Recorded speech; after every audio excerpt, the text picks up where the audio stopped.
Feng Shui or Feng Shui, about this sound listen, is a Chinese philosophical system of harmonizing everyone with the surrounding environment. It is closely linked to Taoism. The term Feng Shui literally translates as wind-water in English. This is a cultural shorthand taken from the passage of the now-lost classic of burial recorded in Guo Pu's commentary. Feng Shui is one of the 5 arts of Chinese metaphysics, classified as physiognomy, observation of appearances through formulas and calculations. The Feng Shui practice discusses architecture in metaphoric terms of invisible forces that bind the universe, earth, and humanity together, known as Qi. There is no replicable scientific evidence that Feng Shui's mystical claims are real, and it is considered by the scientific community to be pseudoscience. Historically, Feng Shui was widely used to orient buildings, often spiritually significant structures such as tombs, but also dwellings and other structures, in an auspicious manner. Depending on the particular style of Feng Shui being used, an auspicious site could be determined by reference to local features such as bodies of water, stars, or a compass. Qi rides the wind and scatters, but is retained when encountering water. The Skeptic Encyclopedia of Pseudoscience briefly summarizes the history and practice of Feng Shui. It states that the principles of Feng Shui related to living harmoniously with nature are quite rational, but does not otherwise lend credibility to the non-scientific claims. After a comprehensive 2016 evaluation of the subject by scientific skeptic author Brian Dunning, he concluded that there is nothing demonstrably real at all about the practice and stated that there's no real science behind Feng Shui. It's also a simple matter to dismiss the mystical energies said to be at its core, they simply don't exist. History. Origins. As of 2013, the Yang Shao and Hongshan cultures provide the earliest known evidence for the use of Feng Shui. Until the invention of the magnetic compass, Feng Shui apparently relied on astronomy to find correlations between humans and the universe. In 4000 BC, the doors of Banpo dwellings aligned with the asterism Yingxi just after the winter solstice. This cited the homes for solar gain. During the Zhou era, Yingxi was known as Ding and used to indicate the appropriate time to build a capital city, according to the Shi Jing. The late Yang Shao site at Daduan, c. 3500–3000 BC, includes a palace-like building, F901, at the center. The building faces south and borders a large plaza. It stands on a north-south axis with another building that apparently housed communal activities. Regional communities may have used the complex. A grave at Puyang, around 4000 BC, that contains mosaics, actually a Chinese star map of the dragon and tiger asterisms, and Baidu, the Big Dipper, ladle, or bushel, is oriented along a north-south axis. The presence of both round and square shapes in the Puyang tomb, at Hongshan ceremonial centers and at the late Longshan settlement at Lutaigong, suggests that Goshen cosmography, heaven round, earth square, existed in Chinese society long before it appeared in the Zhubi Suanjing. Cosmography that bears a striking resemblance to modern Feng Shui devices and formulas appears on a piece of jade unearthed at Hanshan and dated around 3000 BC. Archaeologist Li Suekin links the design to the Liren astrolabe, Zhainan Zhen, and Lupan. Beginning with palatial structures at Erlitou, all capital cities of China followed rules of Feng Shui for their design and layout. During the Zhou era, the Caogongji codified these rules. The Carpenter's Manual Lu Banjing codified rules for builders. Graves and tombs also followed rules of Feng Shui, from Puyang to Mawangdui and beyond. From the earliest records, the structures of the graves and dwellings seem to have followed the same rules. Early instruments and techniques. The history of Feng Shui covers 3,500 plus years before the invention of the magnetic compass. It originated in Chinese astronomy. Some current techniques can be traced to Neolithic China, while others were added later, most notably the Han Dynasty, the Tang, the Song, and the Ming. The astronomical history of Feng Shui is evident in the development of instruments and techniques. According to the Shui, the original Feng Shui instrument may have been a gnomon. Chinese used circumpolar stars to determine the north-south axis of settlements. This technique explains why Shang palaces at Xiaotun lie 10 degrees east of due north. In some of the cases, as Paul Wheatley observed, they bisected the angle between the directions of the rising and setting sun to find north. This technique provided the more precise alignments of the Shang walls at Yunji and Zhengzhou. Rituals for using a Feng Shui instrument required a diviner to examine current sky phenomena to set the device and adjust their position in relation to the device. The oldest examples of instruments used for Feng Shui are Lyran astrolabes, also known as Shi. These consist of a lacquered, two-sided board with astronomical sightlines. The earliest examples of Lyran astrolabes have been unearthed from tombs that date between 278 BC and 209 BC. Along with divination for Dalu Ren, the boards were commonly used to chart the motion of Tai through the 9 palaces. The markings on a Lyran/Shi and the first magnetic compasses are virtually identical. The magnetic compass was invented for Feng Shui and has been in use since its invention. Traditional Feng Shui instrumentation consists of the lupan or the earlier south-pointing spoon. Though a conventional compass could suffice if one understood the differences. A Feng Shui ruler, a later invention, may also be employed. Foundation theories. The goal of Feng Shui as practiced today is to situate the human-built environment on spots with good qi. The perfect spot is a location and an axis in time. Qi, qi. Qi, pronounced qi in English, is a movable positive or negative life force which plays an essential role in Feng Shui. In Feng Shui as in Chinese martial arts, it refers to energy, in the sense of life force or élan vital. A traditional explanation of qi as it relates to Feng Shui would include the orientation of a structure, its age, and its interaction with the surrounding environment, including the local microclimates, the slope of the land, vegetation, and soil quality. The Book of Burial says that burial takes advantage of vital qi. Wu Yuanyan, Qing dynasty, said that vital qi was congealed qi, which is the state of qi that engenders life. The goal of Feng Shui is to take advantage of vital qi by appropriate siting of graves and structures. Some people destroyed graveyards of their enemies to weaken their qi. One use for a lupan is to detect the flow of qi. Magnetic compasses reflect local geomagnetism, which includes geomagnetically induced currents caused by space weather. Professor Max Knoll suggested in a 1951 lecture that qi is a form of solar radiation.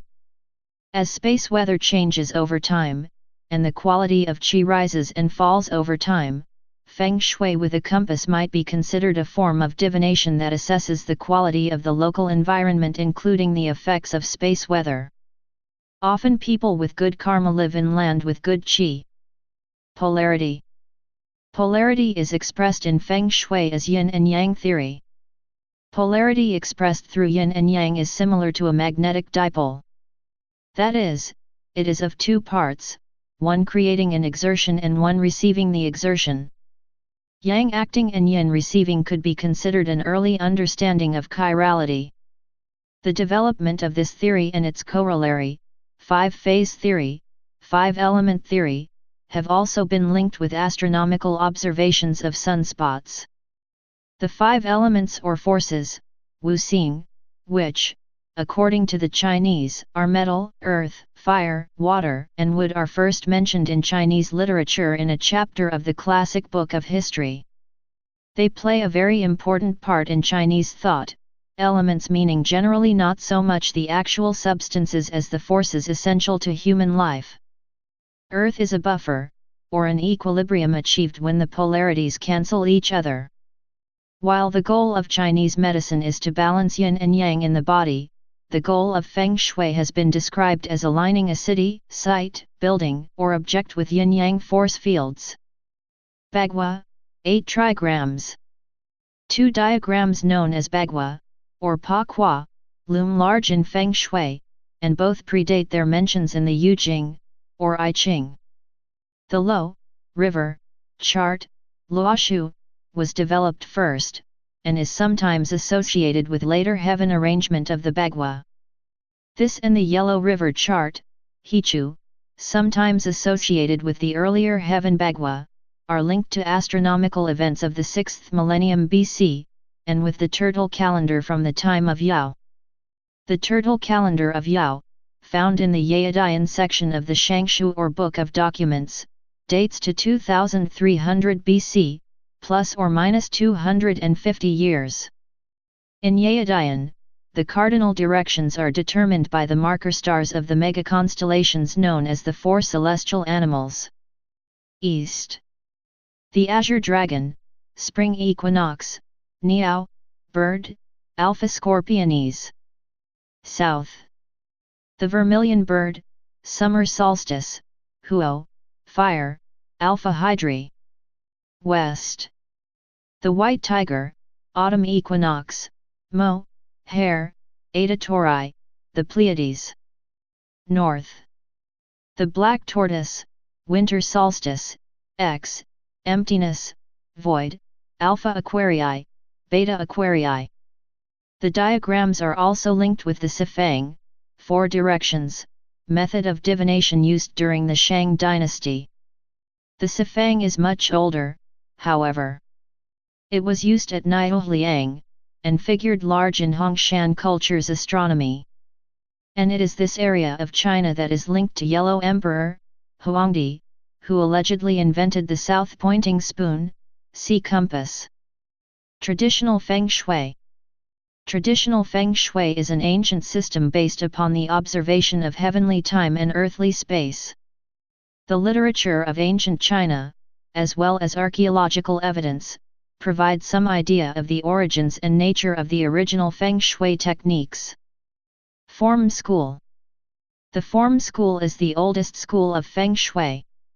Qingwuzi in the Han Dynasty describes it in the Book of the Tomb, and Guo Pu of the Jin Dynasty follows up with a more complete description in the Book of Burial. The Form School was originally concerned with the location and orientation of tombs, Yin House Feng Shui, which was of great importance. The school then progressed to the consideration of homes and other buildings, Yang House Feng Shui. The form in Form School refers to the shape of the environment, such as mountains, rivers, plateaus, buildings, and general surroundings. It considers the 5 celestial animals, phoenix, green dragon, white tiger, black turtle, and the yellow snake, the yin-yang concept and the traditional 5 elements, wuxing, wood, fire, earth, metal, and water. The Form School analyzes the shape of the land and flow of the wind and water to find a place with ideal qi. It also considers the time of important events such as the birth of the resident and the building of the structure. Compass School. The Compass School is a collection of more recent Feng Shui techniques based on the 8 cardinal directions, each of which is said to have unique qi. It uses the lupan, a disc marked with formulas in concentric rings around a magnetic compass. The Compass School includes techniques such as Flying Star and 8 Mansions. Transmission of traditional Feng Shui techniques. Aside from the books written throughout history by Feng Shui masters and students, there is also a strong oral history. In many cases, masters have passed on their techniques only to selected students or relatives. Current usage of traditional schools. There is no contemporary agreement that one of the traditional schools is most correct. Therefore, modern practitioners of Feng Shui generally draw from multiple schools in their own practices. Western forms of Feng Shui. More recent forms of Feng Shui simplify principles that come from the traditional schools, and focus mainly on the use of the Bagua. Aspirations method. The 8 life aspirations style of Feng Shui is a simple system which coordinates each of the 8 cardinal directions with a specific life aspiration or station such as family, wealth, fame, etc., which come from the Bagua government of the 8 aspirations. Life aspirations is not otherwise a geomantic system. List of specific Feng Shui schools. Ti Li, Form School. Popular Xingshi Pai, Forms Methods. Luan Tou Pai, Pinyin, Luan Tou Pai, Environmental Analysis without using a compass. Xing Xiang Pai, or, Pinyin, Xing Xiang Pai, Imaging Forms. Xingfa Pai, Pinyin, Xing F Pai. Liakai Pai, Compass School. Popular Liakai Pai, Compass Methods. San Yuan Method, Pinyin, SA with Macron and Yuan Pai. Dragon Gate 8 Formation, Pinyin, Long Men BA with Macron F. Xian Kong, Time and Space Methods. Xian Kong Fei Xing, Flying Stars Methods of Time and Directions. Xian Kong de Guo, Secret Decree or 64 Guo Relationships. Xian Kong Mi Zi, Mysterious Space Secret Decree. Xian Kong Lu Fa, Mysterious Space 6 Techniques. Zi Bai Ju, Purple White Scroll. San He Method, Environmental Analysis using a compass. Accessing Dragon Methods. Ba Zai, 8 Mansions. Yang Gong Feng Shui. Water Methods. Local Embrace. Others. Yin House Feng Shui, Feng Shui for the deceased. 4 Pillars of Destiny, a form of Hemerology. Zi Wei Do Shu, Purple Star Astrology. I Ching, Book of Changes. Qi Men Dun Jie, Mysterious Door Escaping Techniques. De Lu Ren, Divination, Big 6 Heavenly Yang Water Qi. Tai Yi Shen Shu, Divination, Tai Yi Magical Calculation Method. Date Selection, Selection of auspicious dates and times for important events. Chinese Palmistry, Destiny Reading by Palm Reading.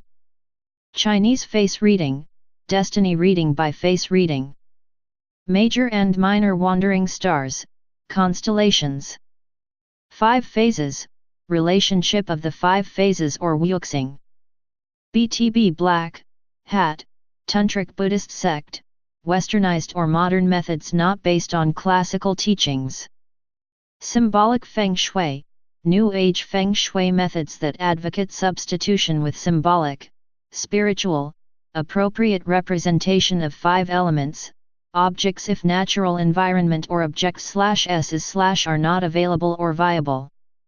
Pierce method of Feng Shui, sometimes pronounced, Feng Shui, the practice of melding striking with soothing furniture arrangements to promote peace and prosperity. Contemporary uses of traditional Feng Shui. Landscape ecologists often find traditional Feng Shui an interesting study.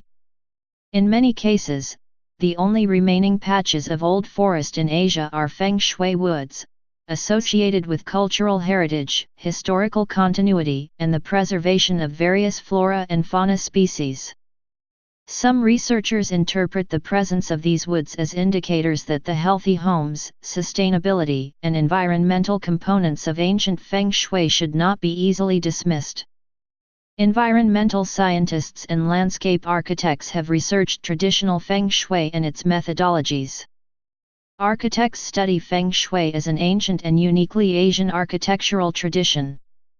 Geographers have analyzed the techniques and methods to help locate historical sites in Victoria, British Columbia, Canada, and archaeological sites in the American Southwest, concluding that ancient Native Americans also considered astronomy and landscape features. Criticisms. Traditional Feng Shui. Traditional Feng Shui relies upon the compass to give accurate readings. However, critics point out that the compass degrees are often inaccurate as fluctuations caused by solar winds have the ability to greatly disturb the electromagnetic field of the Earth. Determining a property or site location based upon magnetic north will result in inaccuracies because true magnetic north fluctuates. Matteo Ricci, 1552–1610, one of the founding fathers of Jesuit China missions, may have been the first European to write about Feng Shui practices. His account in De Christiana Expedition Apudcinas tells about Feng Shui masters, geology, in Latin, studying prospective construction sites or grave sites with reference to the head and the tail and the feet of the particular dragons which are supposed to dwell beneath that spot. As a Catholic missionary, Ricci strongly criticized the recondite science of geomancy along with astrology as yet another superstitio absurdissima of the heathens. What could be more absurd than their imagining that the safety of a family, honors, and their entire existence must depend upon such trifles as a door being opened from one side or another, as rain falling into a courtyard from the right or from the left, a window opened here or there, or one roof being higher than another. Victorian-era commentators on Feng Shui were generally ethnocentric, and as such skeptical and derogatory of what they knew of Feng Shui. In 1896, at a meeting of the Educational Association of China, Reverend P.W. Pitcher railed at the rottenness of the whole scheme of Chinese architecture, and urged fellow missionaries to erect unabashedly Western edifices of several stories and with towering spires in order to destroy nonsense about Feng Shui. After the founding of the People's Republic of China in 1949, Feng Shui was officially considered a feudalistic superstitious practice and a social evil according to the state's ideology and was discouraged and even banned outright at times. Feng Shui remained popular in Hong Kong, and also in the Republic of China, Taiwan, where traditional culture was not suppressed. Persecution was the most severe during the Cultural Revolution, when Feng Shui was classified as a custom under the so-called Four Olds to be wiped out. Feng Shui practitioners were beaten and abused by Red Guards and their works burned. After the death of Mao Zedong and the end of the Cultural Revolution, the official attitude became more tolerant, but restrictions on Feng Shui practice are still in place in today's China. It is illegal in the PRC today to register Feng Shui consultation as a business, and similarly advertising Feng Shui practice is banned. There have been frequent crackdowns on Feng Shui practitioners on the grounds of promoting feudalistic superstitions, such as one in Qingdao in early 2006 when the city's Business and Industrial Administration office shut down an art gallery converted into a Feng Shui practice. Some communist officials who had previously consulted Feng Shui were terminated and expelled from the Communist Party. Partly because of the Cultural Revolution, in today's mainland China less than one-third of the population believe in Feng Shui, and the proportion of believers among young urban Chinese is said to be much lower. Learning Feng Shui is still somewhat considered taboo in today's China. Nevertheless, it is reported that Feng Shui has gained adherents among Communist Party officials according to a BBC Chinese news commentary in 2006, and since the beginning of Chinese economic reforms the number of Feng Shui practitioners is increasing. A number of Chinese academics permitted to research on the subject of Feng Shui are anthropologists or architects by profession, studying the history of Feng Shui or historical Feng Shui theories behind the design of heritage buildings, such as Cao De Feng, the vice president of Fudan University, and Liu Shenghuan of Tongji University. Contemporary Feng Shui. Westerners were criticized at the start of the anti-Western Boxer Rebellion for violating the basic principles of Feng Shui in the construction of railroads and other conspicuous public structures throughout China. However, today, Feng Shui is practiced not only by the Chinese, but also by Westerners and still criticized by Christians around the world. Many modern Christians have an opinion of Feng Shui similar to that of their predecessors. It is entirely inconsistent with Christianity to believe that harmony and balance result from the manipulation and channeling of non-physical forces or energies, or that such can be done by means of the proper placement of physical objects.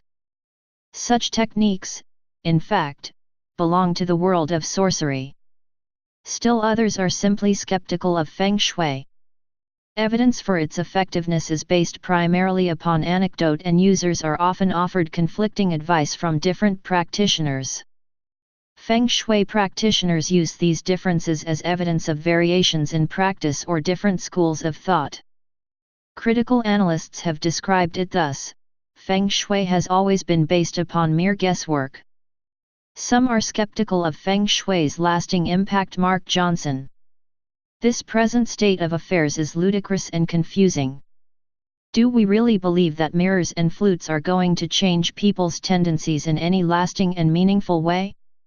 There is a lot of investigation that needs to be done, or we will all go down the tubes because of our inability to match our exaggerated claims with lasting changes.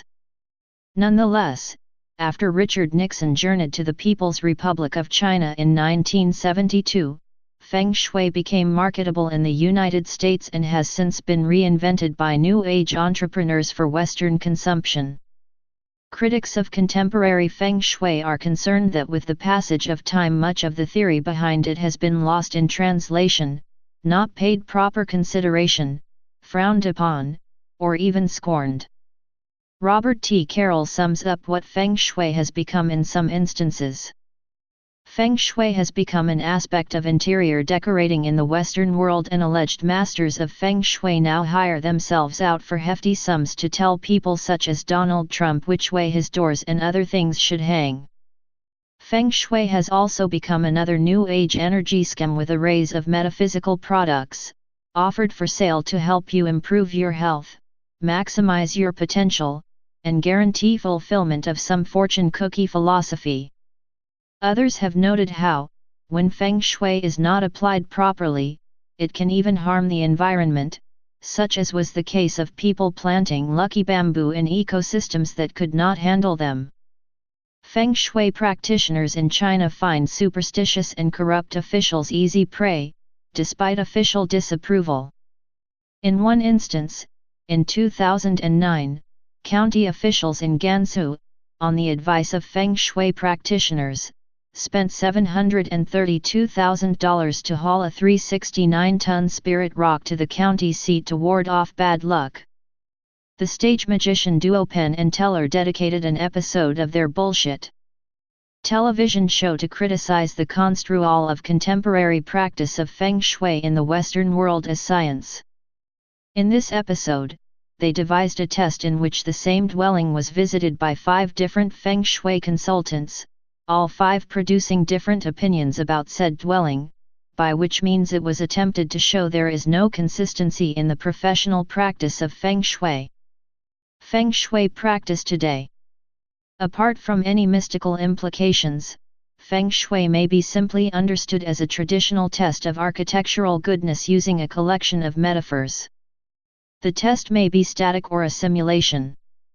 Simulations may involve moving an imaginary person or organic creature, such as a dragon of a certain size and flexibility, through a floor plan to uncover awkward turns and cramped spaces before actual construction. This is entirely analogous to imagining how a wheelchair might pass through a building, and is a plausible exercise for architects, who are expected to have exceptional spatial visualization talents. A static test might try to measure comfort in architecture through a hills and valleys metaphor.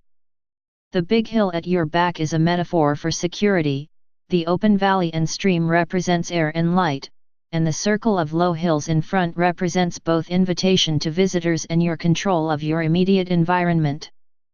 The various Feng Shui tenets represent a set of metaphors that suggest architectural qualities that the average human finds comfortable. Many Asians, especially people of Chinese descent, believe it is important to live a prosperous and healthy life, as evident by the popularity of Fu Lu Shao in the Chinese communities. Many of the higher-level forms of Feng Shui are not easily practiced without having connections in the community or a certain amount of wealth, because hiring an expert, altering architecture or design, and moving from place to place requires a significant financial output. This leads some people of the lower classes to lose faith in Feng Shui, saying that it is only a game for the wealthy. Others, however, practice less expensive forms of feng shui, including hanging special, but cheap, mirrors, forks, or walks in doorways to deflect negative energy. In recent years, a new brand of easier-to-implement DIY feng shui known as symbolic feng shui, which is popularized by Grandmaster Lilian Tu, is being practiced by feng shui enthusiasts. It entails placements of auspicious, and preferably aesthetically pleasing, 5-element objects, such as money god and tortoise, at various locations of the house so as to achieve a pleasing and substitute alternative productive cycle environment if a good natural environment is not already present or is too expensive to build and implement. Feng shui is so important to some strong believers, that they use it for healing purposes, although there is no empirical evidence that this practice is in any way effective, in addition to guide their businesses and create a peaceful atmosphere in their homes, in particular in the bedroom where a number of techniques involving colors and arrangement are used to achieve enhanced comfort and more peaceful sleep. In 2005, even Disney acknowledged feng shui as an important part of Chinese culture by shifting the main gate to Hong Kong Disneyland by 12 degrees in their building plans, among many other actions suggested by the master planner of architecture and design at Walt Disney Imagineering, Wing Chao, in an effort to incorporate local culture into the theme park. At Singapore Polytechnic and other institutions, many working professionals from various disciplines, including engineers, architects, property agents, and interior designers, take courses on feng shui and divination every year, with a number of them becoming part-time or full-time feng shui, or geomancy, consultants eventually. Feng shui in the Southern Hemisphere. There is a divergence between some feng shui schools on the need or not to adapt the ancient Chinese theories when feng shui is used in the Southern Hemisphere. The differences between the two hemispheres are a fact of reality, but its influence on the feng shui not as unanimity among scholars and practitioners of Chinese technique. The feng shui schools to the Southern Hemisphere defend the need for changes that span the feng shui and Chinese astrology 4 pillars. Among the main arguments for changes to be made can be cited. The Bagua octagon with a trigram on each side is the cycle of the stations. In the Southern Hemisphere the seasons are reversed in relation to the Northern Hemisphere. So the Bagua should reflect these differences. The Luopan Chinese compass with all formulas of feng shui summarized in a grid disc was created to be used in regions that lack natural elements and landforms. Method of flying stars. The Coriolis effect causes the air currents and water rotate in opposite directions in the two hemispheres, counterclockwise in the Northern Hemisphere and clockwise in the Southern Hemisphere. This effect causes a mirror in the distribution of energy on the surface of the globe. A new perspective, Feng Shui course, defends the adaptation of the Bagua later heaven sequence for the Southern Hemisphere based on trigrams, and its correlation with the seasons, and the Northern Hemisphere stars guide and the Hemisphere South, Polaris and Alpha Crux.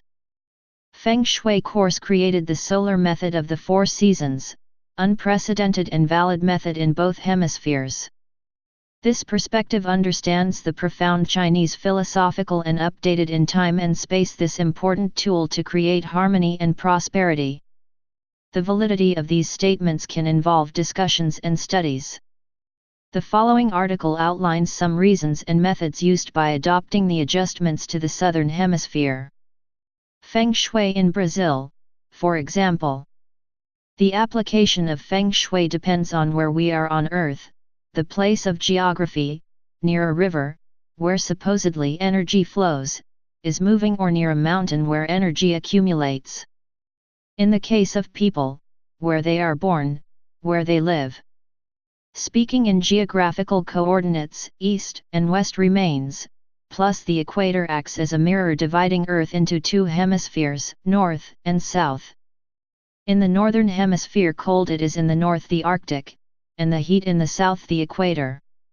Unlike the Southern Hemisphere where the heat is in the north, the cold is in the south, in Antarctica. The seasons also are reversed. When it is summer in the southern hemisphere, it is winter in the northern hemisphere. When it is autumn in the southern hemisphere, it is spring in the northern hemisphere, and vice versa. The I Ching mentions that we. Please subscribe and thanks for watching.